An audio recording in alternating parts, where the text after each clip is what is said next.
Brenda and Rupert, you were married when you first met Joe. Yeah, but our experience is completely different. It was intertwined but different. Yes, Let Rupert tell you the beginning. Okay. Yeah. Well, it was, Please. it was pure accident because I was trying to improve my martial arts. I was involved in the martial arts, you see. And you're trying to achieve this state of moksha, you know, the Japanese style. And we wasn't getting anywhere. and a friend of mine, he'd been to Mother's meetings, but he didn't tell me about it, you see. And he couldn't make Shri Mataji out, so he gave me this tape, little digital audio tape. He says, see what you think of that, Root, you know, so what your opinion. So I sat in the garden one August afternoon and put this tape on, and Mother's voice, it just sounded so pure to me. I called Brenda out. I said, come and listen to this lady's voice. 100% pure. I don't know why I was saying it, because I know what she was saying didn't make any sense to me. But I just knew that this lady had something that I felt something here but nowhere else, you see. It couldn't make any sense of it. So, to cut a long story short, I went, phoned my friend up and said, where did you get this tape from? Well, I've been going to Caxton, he said, and she goes there, but she's coming to my home. She's going to do a meeting in the East End of London. And she's coming to my house, you see, before the meeting. So if you want to come over, you can meet her there. See? So me and Brenda, we goes over to this place. And as we turned into the street, there's all these, because he lived at 1 Cranbrook Road in Barking, there's all these strange people outside his house, because it was a hot summer day, and they've all got scarves on and everything. And I thought, this is a bit strange, you know. And he had this big wooden Buddha, and they're taking it out and put it in his garden, you see. And I said, what are you doing to your Buddha, John? He says, it's got boots. So it's got to go into the garden. I said, what do you mean it's got boots? He said, well, they'll tell you. So I said to this young fella, you cold, mate? I said, no, it's I'm protecting my Vishuddhi. Well, I didn't know what he was talking about. So we were having a general chat, and then we was in the garden talking to these people, and I had some of my students with me who, you know, used to be teaching, because we thought we were going to get this moksha to improve our martial arts, you think. So someone said that Jai Shri Mataji, and we were in the garden, and Mother came into the room. Brenda had an experience before that, but as far as I was concerned, Mother came into the room, and we all followed sort of into the room as well. It's almost where you're sitting now. She sat down like this, you see, and this young Sajogini come along and went to her feet, and as this girl, Kathy, went to her feet, we saw the Kundalini go up the back, you see, and his mother said, did you see the Kundalini? Did you see the Kundalini? Was it like light? No, it was a distinct, transparent snake. That's just what it looked like, you know. And, you know, we were all dumbfounded, you know. I looked at him, he said, yeah.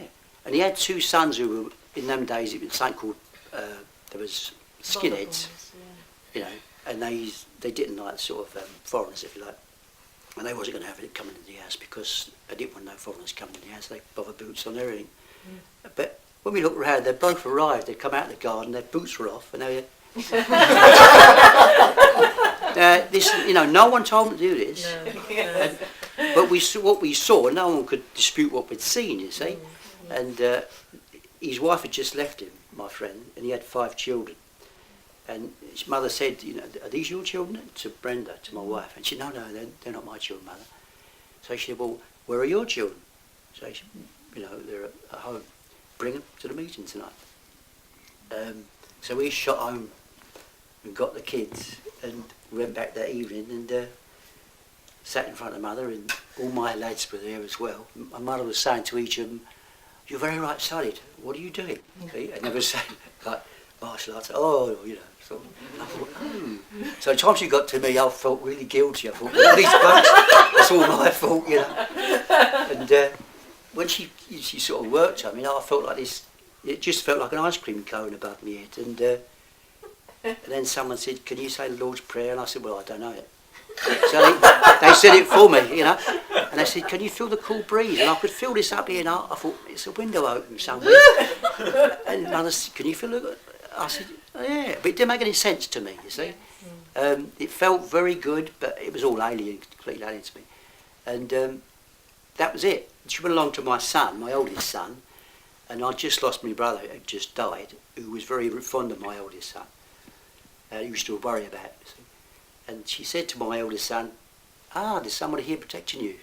You lost someone recently. You know. And he said, it's my uncle, you know, and I love him. And she said, well, you tell him you're okay now. You'll be fine. You let him go. I'm not going to let him go. But he did eventually.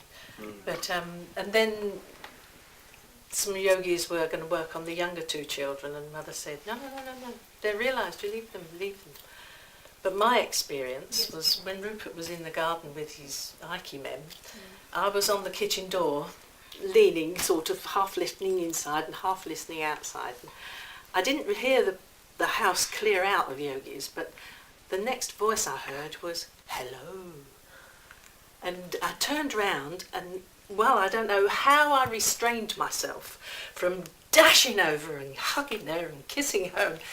It was as if, well, my heart did recognise the Mataji, but the brain doesn't, you see. And I thought, what are you doing? Well, control yourself. And I walked up and I took her hand and I said, I'm so glad you could come. And she just hugged me. And it was such a wonderful experience. You can only relate it to your earthly mother if you've not seen her for years, and suddenly you see her and you think, Mum, you know, and you really want to go and run and hug and kiss them. Well, that's exactly how I felt. But of course your brain doesn't understand your heart, does it?